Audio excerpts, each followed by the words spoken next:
សូមស្វាគមន៍មកកាន់ការថ្វាយបង្គំប្រចាំថ្ងៃសូមស្ដាប់ទាំងពិចារណានៅបទគម្ពីរនេះជាមួយគ្នាព្រះគម្ពីរវិវរណៈចំពុក22ខ1ដល់ខ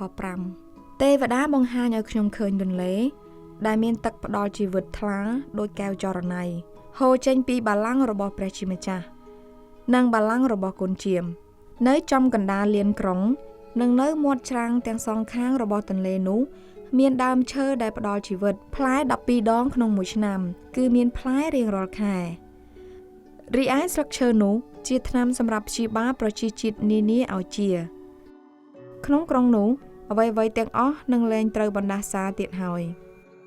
បល្ល័ង្ករបស់ព្រះជាម្ចាស់និងបល្ល័ង្ករបស់កូនជាមស្ថិតក្នុងក្រុងនោះ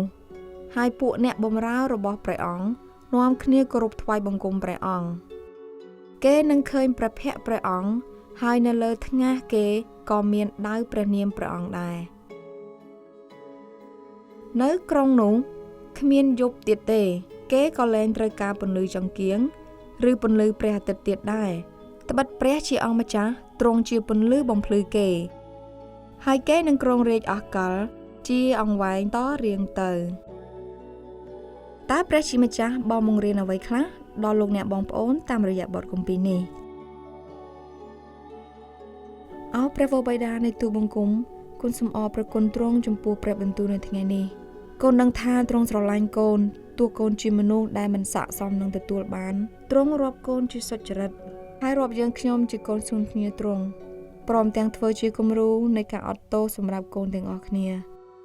កូនសូមអរព្រគុណទ្រង់ចំពោះសេចក្តីស្រឡាញ់ដ៏ធំធេងនេះ